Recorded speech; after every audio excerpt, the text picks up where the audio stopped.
이제 우리는 구원에 대한 진리를 나누면서 그동안 보지 못했던 부분들을 우리가 살펴봐야 돼요. 그 중에 하나가 우리가 그동안 간과했던 게 뭐냐? 구원이라는 정확한 이 내용을 생각 안 하고 너무 이렇게 대규모적으로 교회를 확장해야 하는 어떤 그런 시기에 맞물려 있었던가 그런 뭐 부담이 있었던가 몰라도 교회 참석에 대한 예배 출석에 대한 강박관념이 많았던 것 같아요.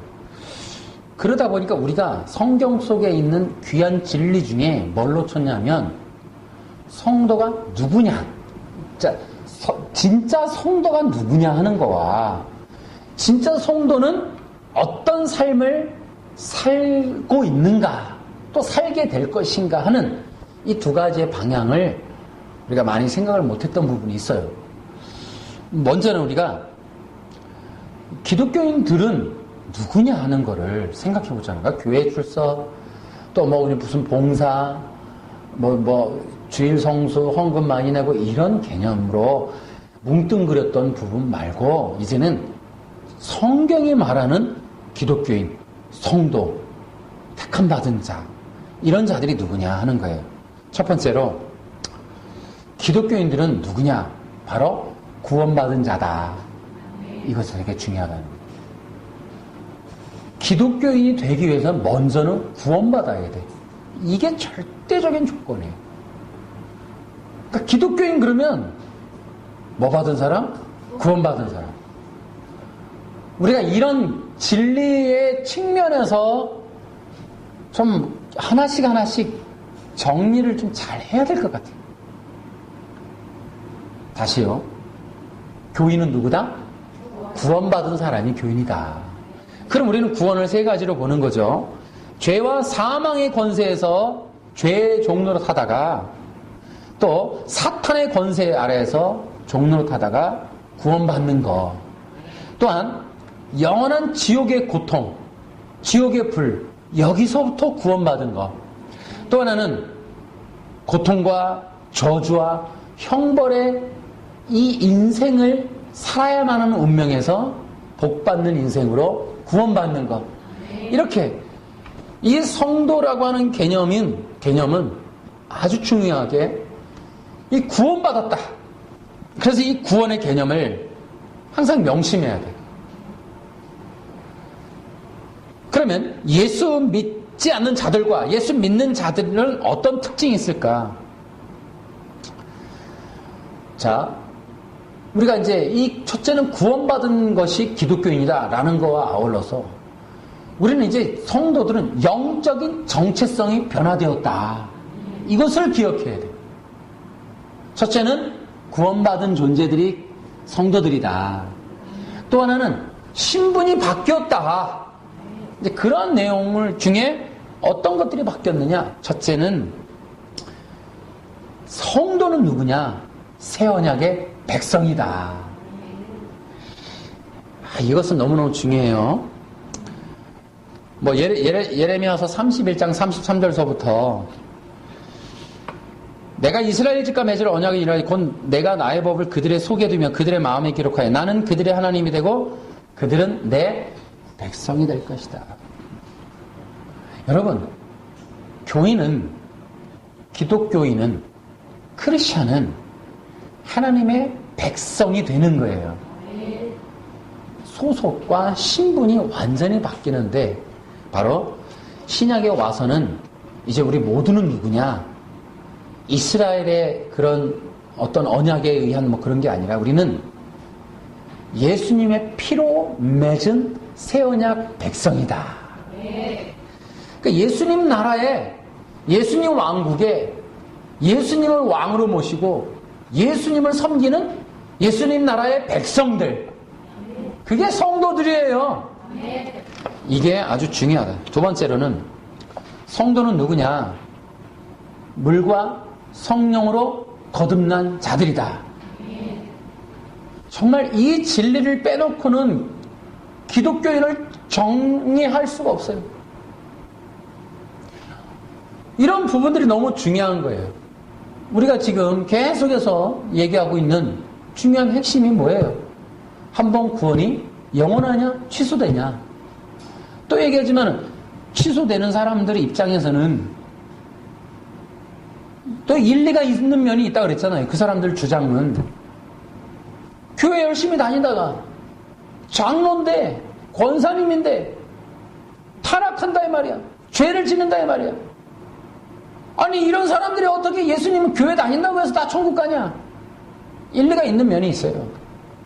왜? 우리가 이러한 정의로 어떤 기독교인 됨을 정의하지 않은 거로 교회 안에 있으면 다 기독교인이라고 하는 우리는 그냥 성경에도 없는 개념을 교회에서 사용하니까 당연히 그런 얘기가 나올 수밖에 없었다는 논리를 우리가 이해하는 거예요. 그런 논리로. 근데 이제 그렇지만은 그것을 또 일리가 있다고 성경의 뜻이라고 받아들일 수는 없다라는 거죠. 왜냐하면 다 양단이 다 틀렸으니까. 그 우리는 이제는 교회에 앉아있다고 다 교인이 아니라는 그런 교회 출석이 구원이다. 그 공식을 우리는 망상을 깨트리자는 거예요. 있을 수도 없는 얘기를 어디 나오지도 않은 얘기를 성경에. 교회에 앉아있다고 누가 다 천국 간다 그랬어요. 아니거든요. 양과 염소 분리하고 알곡과 가라지 섞여 있는데 제자들이 모른대잖아. 너무 똑같아서. 근데 그걸 갈라내야 되지 않겠냐? 놔둬라. 언제까지? 추수 때까지. 그러니까 섞여 있는 거예요. 섞여. 뿌리가 같다니까. 뿌리가 같이 묶여 있어 얘네들. 그래서 뭐라 그랬으니 가라지 뽑다가 알곡도 뽑힌다고. 엉켜 있으니까 뿌리가 까리지 엉켜 있으니까. 이게 뭐 어떤 비유겠어요. 이게 같이 있다는 거예요. 같이. 한 교회 안에 성도가 1000명이라고 1000명이 다 구원받느냐? 누가 그 공식을 정말 확신할 수 있어요? 말도 안 되는 소리. 예수 믿는 사람이 있을 수 있고 암암리에 종교 활동하는 사람이 있을 수 있는 거예요. 그거 어떻게 다 확신할 거예요? 누가 다 그걸 확정할 거예요? 있을 수 없는 얘기예요. 그래서 지금은 분리되는 시기란 말이지. 교회라고 다 같은 교회가 아니고 성도라고 다 같은 성도가 아니고 목사님이라고 다 같은 목사님이 아니라는 거죠. 아멘? 아멘. 제가 가장 가슴 아픈 얘기가 그런 거예요. 내가 그런 얘기 했잖아요. 저도 목회자지만 하나님이 하시는 일 중에 그 목회자들도 때로 지금은 드러내게 하신다. 근데 두 가지로 내가 얘기했잖아요. 가장 중요한 문제는 돈 문제다. 근데 제가 여러분이 인터넷 한 번만 쳐보시면 다 나와요. 최근의 이야기만 해도. 뭐 빠찡코 가갖고 뭐 70억 버리신 분도 계시고, 뭐 성도 돈을 200억 갈취한 목사님도 계시고, 모를 뻔한 일들을 이게 다 돈 문제에 걸리면 안 된다는 얘기. 그분뿐입니까? 한두 명이 아니잖아요, 지금. 퇴임 후에 얼마를 횡령했네. 또 뭐 얼마를 또 꿍쳤네. 교회마다 안 그래. 지금 뭐 어디가 안 그러겠어요. 한국교회가 그만큼 뿌리 깊게 재정 문제에 대한 성결과 거룩함을 잃어버린 지 오래된 거 아니냐. 이 문제를, 그 두 번째가 자기중심. 그러니까 목사님들이 자기가 최고라고 하는 그렇게 주장했거나 그렇게 발상을 갖고 있거나 또 자기가 뭐 대표다, 뭐 내가 없으면 안 된다, 이런 식의 어떤 얘기를 하거나 그렇게 목회를 하거나 하면 하나님이 드러내버린다 하는 걸 내가 얘기했잖아요. 대부분 그래요, 보면 또. 그러니까 지금은 분리하고 가르고 구별한다니까요. 그러니까 지금 우리가 이 구원론을 하면서 우리 자신도 개혁을 해야 돼. 개혁주의가 개혁을 안 하니까 이 모양 된 거야. 개혁주의가 개혁해야 될 건 뭐냐면 칼빈주의도 개혁해야 돼. 그러니까 믿으면 구원받는다라는 것을 가지고 틀린 말은 아닌데 그 말만 주장하지 말고 그걸 발전시켰어야지. 조금 더. 칼빈이 그랬다는 연구만 하면 어떻게 해? 칼빈이 한 걸 위에 더 쌓아 나가야지. 개혁주의가 개혁을 안 해. 그러니까는 오해하고 다른 얘기들이 많이 나오는 거예요. 구원에 대해서. 정작 해야 될 사람들이 안 하니까. 성도가 교회 출석은 구원이 아니라는 걸 기억하자고요. 우린 그거 주장하자는 게 아니라니까. 개혁주의의 잘못은 그거를 묵인한 거야. 그거를 구별해주지 않은 거야. 정확하게 그거에 대해서 더 전진해서 나가지 못한 거야. 칼빈이 말한 거에서 일부 전진을 못한 게 난 문제라고 봐요. 그게 개혁주의가 개혁당해야 될 이유인 거죠. 칼빈만 주장하면 뭐하냐니까 그거 웃기는 얘기라는 거지. 칼빈에서 더 나가야지 진짜 개혁주의지 그게. 자꾸 1960년대 뭐 1600년대 1500년대 그것만 울고 먹으면 어떡해. 300~400년 전 500년 전 얘기를. 거기서 더 나가서 발전을 시켜야지 진짜 개혁주의가 되는 거지. 나는 그게 안타깝다는 거예요. 그러니까 구원파라든지 잘못된 구원론에 대한 일부 전진이 없으니까 이런 논리가 이런 애매한 얘기들이 많이 나오는 거예요 지금. 딱 한 가지만이라도 성도는 물과 성령으로 거듭나야 된다. 그러니까 우리나라의 개혁주의의 최대 단점은 칼빈의 성령론을 물려받지 못한 거야. 이게 단점이라고 봐. 그러니까 이게 이제 수도사가 마틴 루터가 개혁을 일으켰잖아요. 개혁을 하지 못했지만 어쨌든 개혁을 일으켰어요. 그런데 이제 개신교 프로테스탄트가 이게 나오면서 개신교가 거기서 나오면서 로마 카톨릭으로부터 구원론은 회복했는데 이 로마 카톨릭이 갖고 있는 장점 중에 하나가 수도원 영성이라는 거야. 이건 다 버렸다는 거지. 수도원 영성이라는 게 굉장히 이 영적인 부분, 혹은 성령에 대한 이야기들이 있는데 이게 희한하게 그러다 보니까는 이 개혁주의라고 하는 이 유물의 최대 단점은 너무 화석화돼 있어. 굳었어. 너무 사변적이야. 너무 쩍쩍거려. 성령의 역사가 원활하게 이게 펼쳐지는 데 있어서는 되게 방해가 됐던 것 같아요. 그런 부분이 많이 막혔던 게 사실이에요. 그러니까 이 개혁주의가 개혁당해야 되는 이유가 바로 그런 부분들 때문에 그런 거예요. 뭔 말을 못하게 해서 성령 얘기를 너무 굳어있어. 너무 굳어있어. 이제는 그러지 말자는 거예요. 성도는 교회 출석이 아니라니까 그걸로 성도라고 그러면 안 되고 구원도 마찬가지야. 할렐루야 3주 출석했습니다. 새신자 환영하겠습니다. 새신자래. 출석만 왜 오늘 주일날 와서 예배만 드리면 새신자래. 언제 믿었어 그 사람이. 믿는 거 확인도 못했으면서. 예배 앉았다고 남편이 한번 왔네. 새신자 새 가족. 안 믿어도 가족이냐? 이게 뭔가 이게 교회가 비즈니스를 같이 이게 묶어가다 보니까 이 진리의 선포가 매우 약해진 면이 없잖아 있어요. 우리가 다시 한번 이런 부분은 양단의 극을 개혁하자. 개혁주의도 개혁하자. 이게 저의 생각이에요. 제가 쭉 봐도 일리가 있어요. 저쪽에서 말하는 게. 또 칼빈주의가 칼빈주의인지 개혁주의인지 모르겠는데 이 사람들도 보면 안 꼽는 찐빵 같아. 모양은 찐빵인데 알맹이는 하나도 없어. 무조건 믿음으로 주장만 해. 정작 물어보면 구원 어떻게 받는지도 제대로 몰라. 그 뒷얘기. 구원받은 이후에 성도의 죄는 어떻게 처리돼요? 몰라. 이런 거 문제라니까요. 제대로 정립을 못 해놨어. 왜?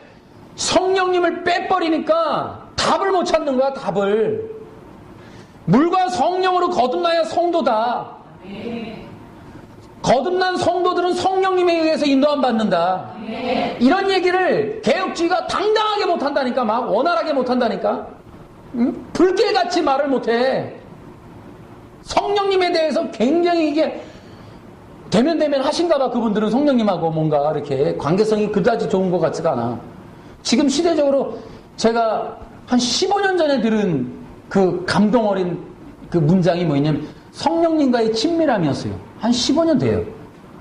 그 말 한마디만으로도 저는 심장이 떨렸었어요. 성령님과의 친밀함? 이게 뭐지?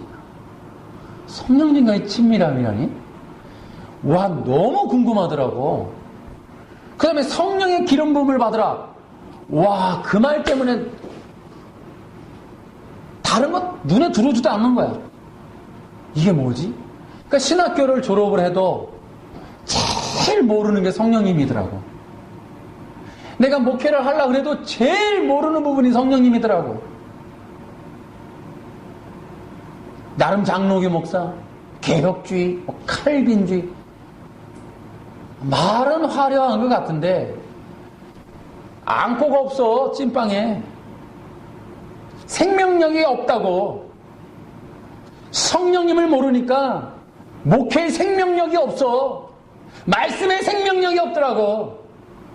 성경의 진정한 내용을 모르고 있더라니까. 내가 성경에서 성령님을 빼봐 뭔 내용이 남아. 예수님도 내가 가는 것이 너희에게 유익이라. 내가 떠나면 또 다른 보혜사가 너희에게 올 것이다. 예수님도 오죽하면 떠나셔야 더 유익한 보혜사가 우리에게 온다 그랬어. 성령님. 네. 또 성령의 은사냐? 아니야. 나 기도원파 아니야. 성령 얘기만 하면 다들 그냥 들고 뛰어. 시대가 어느 때인데.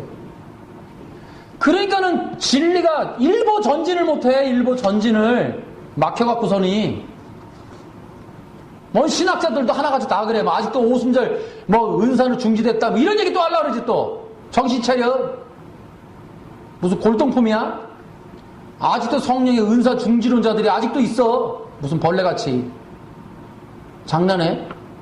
시트콤 찍어? 이러니까 대한민국의 기독교가 이게 골동품이야. 앞으로 전진을 못해. 아이고 답답해 죽겠어. 개혁주의 말하지 마. 개혁주의 그러면 벽창호 생각나. 말도 안 통하는 사람들. 그런 얘기 하지 마. 아주 답답해 죽겠어. 어쨌든 성도는 누구냐? 물과 성령으로 거듭나야 돼요. 네. 거듭나지 않았는데 무슨 새신자야. 뭐 툭하면 다 그냥 교회만 앉으면은 그냥 웬만하면 다 직분 줘. 누구나 다 그냥 권사님이고 그냥 시장바닥에서 그냥 권사님 그럼 한 1000명 쳐다보고 그냥. 어? 아니 그냥 흔해 빠진 게 다 집사예요 그냥. 교회만 한번 나가면 다 집사예요 그냥. 뭐 믿음 고백이나 뭐가 있나? 좀 따라해봐. 개혁주의는 개혁되어야 된다. 개혁되어야 한다. 아멘. 아멘. 그래야 제대로 서요. 종교개혁 500주년 뭐가 개혁되어야 돼요? 개혁주의가 개혁되어야 돼. 아이씨. 종교개혁 500주년에 하나님이 개혁할 개혁의 대상이 누구냐? 개혁주의야. 아멘? 아멘. 개혁주의가 개혁돼야 돼. 아멘. 나쁘다는 게 아니라 개혁이 안 됐다는 얘기야. 아직도 존 칼빈이 살아있어. 그때 개혁하고 멈춘 것 같아. 전 세계가 가만히 있을 거요? 개혁을 해야 될 거 아니야 또. 어떻게 칼빈주의를 이렇게 울거먹냐? 오직 믿음이 맞는데 좀 더 한 발 발전해봐. 발전을. 그래서 나는 당당하게 발전하려고 과감하게 했어. 전도자 하나 만들어서. 성령론 쪽 구원론. 네. 세 번째로 누가 성도냐? 빼도 박도 못하는 진리는 뭐냐 하면 성도의 조건은 뭔 줄 아세요? 성령 받아야 성도야. 네. 말해 뭐해. 로마서 8장 9절에 만일 너희 속에 하나님의 영이 거하시면 너희가 육신에 있지 아니하고 영에 있나니 누구든지 그리스도의 영이 없으면 그리스도의 사람이 얼마나 진리야. 그리스도의 영이 뭐요? 성령님이야. 이 성령님이 계시느냐 안 계시느냐가 성도냐 아니냐의 갈림길이야. 에베소서 1장 13절에 약속의 성령으로 인침받았다 그랬잖아. 성령으로 도장 안 받은 사람이 무슨 성도야? 할렐루야. 성령 받아야지. 응? 이 성령 받은 자들에게 보내는 편지가 서신서요. 성령 충만하라. 성령을 근심하게 하지 마라. 보세요. 바울 서신을 보세요. 내가 그때 얘기했지만 고린도, 로마서, 갈라디아서 너희가 성령을 받은 것이 믿음으로냐 율법의 행위로냐? 성령 받은 것과 구원을 동일시하고 있어요. 바울의 구원론의 특징은 구원과 성령을 동일시한다니까. 그래서 바울은 뭐라 그러냐, 너희가 성령 받았느냐 하는 거와 너희가 구원 받았냐 같은 뜻이라니까. 갈라디아서 3장에 보면은 굉장히 특이한 얘기를 하는 거예요. 근데 우리는 그런 점들이 약하단 말이에요. 우리는 누구나 장로교 같은 경우에도 성령 받았습니까? 말하기가 굉장히 어려운 거예요, 이게. 말하기가 어려워요. 그 무슨 오순절만 하는 것처럼. 다시 한번 하자, 우리.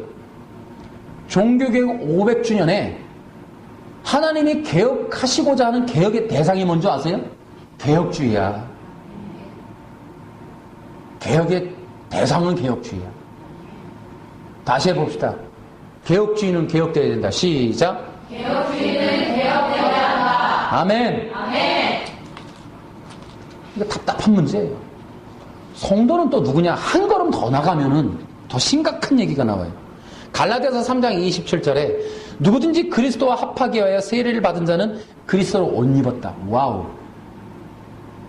세례와 그리스도와 합하는 것이 함께 묶여져 있어. 여러분, 성도가 적어도 세례는 받을 거 아니에요.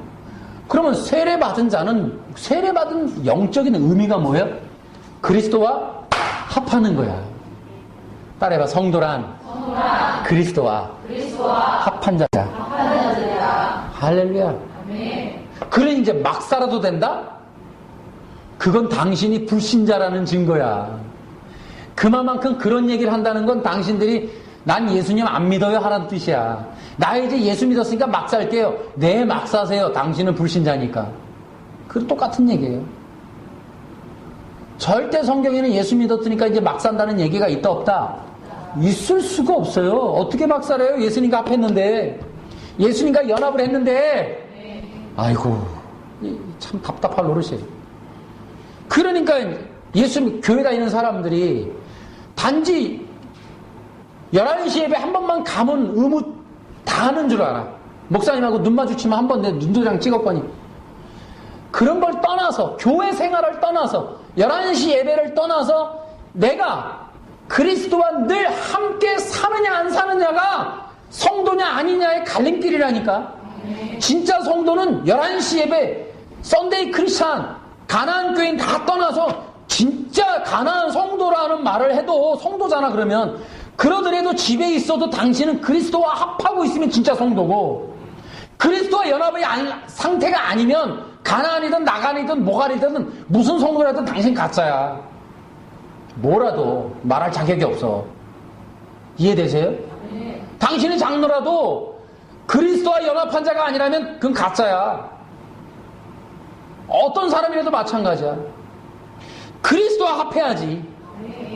그리스도와 연합해야지. 그 정도 돼야 우리가 성도라는 말을 하는 거지. 예수님과 전혀 관계가 없는 삶을 사는 사람을 어떻게 성도라고 얘기를 해요? 이해되시죠? 우리가 지금은 그런 시대라는 거예요.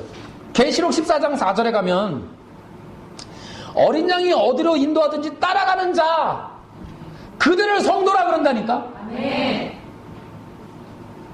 진짜 예수님과 연합한 자가 누구냐 어떻게 볼 수 있느냐? 언제 어디서든 예수님을 따라가는 사람이어야 돼. 예수님과 손잡고 있는데 그 정도가 성도지.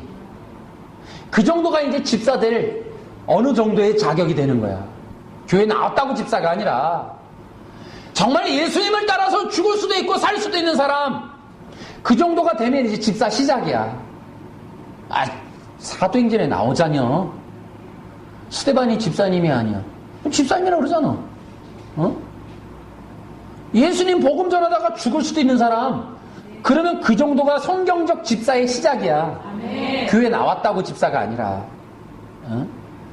그러니까 예수님과 연합해서 예수님과 함께 살고 있는 사람. 그게 성령 받은 그리스도와 합한 자야. 아멘. 이 정도 같은, 지금 그런 사람을 성도라고 주님이 찾는다니까. 아유, 지금, 그러니까 지금 이런 이야기들이, 이런 선포가, 이런 성경의 진리가 이게 달인줄이 된다니까. 그래서 가르는 거야. 기울어진 자들, 치우친 자들, 제대로 서 있지 못한 자들이 누군지를 이 말씀의 기준으로 달인줄로 딱 다 구별해서 분리해내는 거야. 그러면 이런 말씀이 있음에도 불구하고, 성경에 이렇게 기록되는데도 불구하고도 믿음이 연합하지 못한다면 정말 구원을 심각하게 고민해야 되는 아주 애매한 상태에 있는 거야. 성도가 아니라니까. 아무나 성도하면 안 된다니까, 지금 기독교가. 대한민국 기독교 굉장히 중요해. 세계적으로도 마찬가지예요. 미국도 보니까, 뉴스 보니까 뭐 그런 게 있더라고. 그러니까 누구나 성도, 이제 교회에 앉아있다고 다 구원받았다, 이런 식으로 해서 교인들을 상대로 성공의 법칙, 위로의 말, 뭐 비전, 뭐 상담, 심리 이런 거 하려고 그러지 말라는 거야. 나는 그거는 말씀 속에 자연히 포함되어 있습니다. 아멘. 성령님의 기름 부으심 안에는 치유가 포함되어 있어요. 아멘. 성도가 성령 받으면 그 안에 내적 치유 프로그램이 자동 실행이 돼. 그냥 USB 꽂으면 실행되게끔 프로그램이 자동 돌아간다니까. 딱히 목사님이 일주일마다 한 번씩 그렇게 설교 안 하셔도 돼. 성령님이 도와주셔. 아멘. 목사님은 복음만 선포해. 아멘. 정말 더 간단하게 얘기할게. 창세기를 설교하시든 요한계시록을 설교하시든 어딜 설교해도 예수님을 설교해. 아멘. 그게 목사님의 최고의 사명이야 지금. 왜냐면 내 앞에 있는 성도들을 아직 구원받은 자라고 확신하지 말라니까. 그래서 나도 계속 복음을 선포하는 거야. 여러분들이 진정한 구원받은 자로서 성령의 인도받는 삶을 살기를 바라서 계속해서 복음 전합니다. 아멘. 지금은 그런 때예요.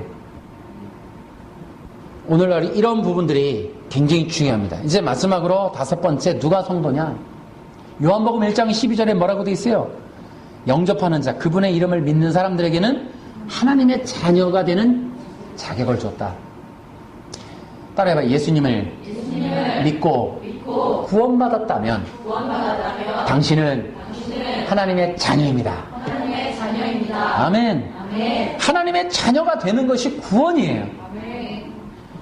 그래서 로마서 8장 15절, 갈라디아서 4장 6절에 아빠, 아버지라고 부르게 하셨다라는 내용이 2번 성경에 나와요. 바울이 2번 얘기합니다.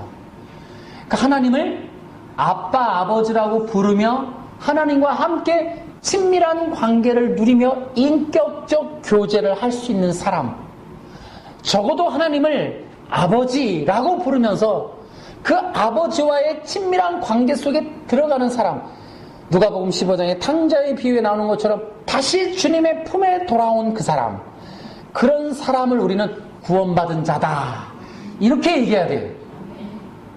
아시겠습니까?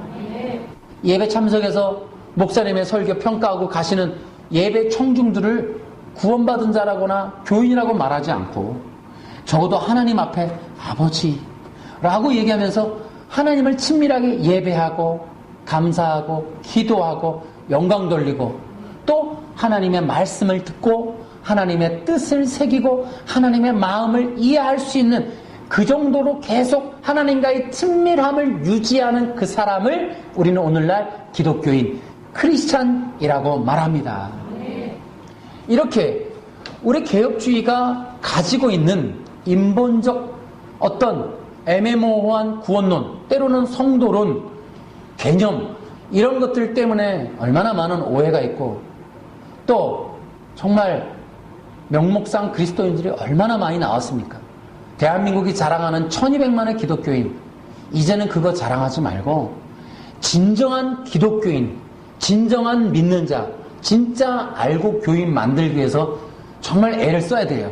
그러기 위해서 정말 교회가 복음을 선포하고 정말 내 앞에 있는 성도들이 성령 받은 진정한 주님의 자녀로 하나님 앞에 영광스러운 예배드리고 하나님의 인도 보호 공급받고 성령의 능력과 열매와 또 역사와 기적과 체험과 성령의 능력을 가지고 세상과 사탄과 악과 육을 싸워 이기면서 영적 전쟁을 하면서 또 이 땅에 주 예수 그리스도의 십자가의 복음을 선포하고 그 복음으로 사단의 권세를 묶고 이기면서 치유와 권세와 능력과 회복과 많은 은사와 은혜들이 이 땅에 더 많은 불신자들에게 펼쳐짐으로 구원받는 자가 늘어나게 만드는 역사가 오늘날 우리 성도들에게 일어나야 됩니다.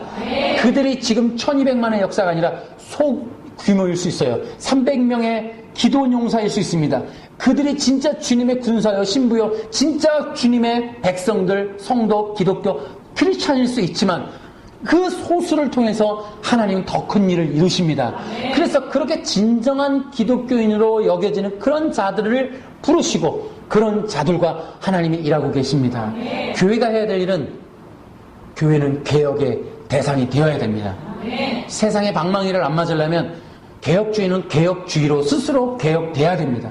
그래서 이런 구원론, 복음, 또 자신들 스스로의 영성 이런 것들을 스스로 깨보시고 고쳐서 한 걸음 더 전진하여 정말 하나님 앞에 유익된 존재, 정말 쓸모 있는 그러한 하나님의 단체가 되어서 정말 이 땅에서 꼭 주님의 일들을 잘 수행할 수 있길 바랍니다.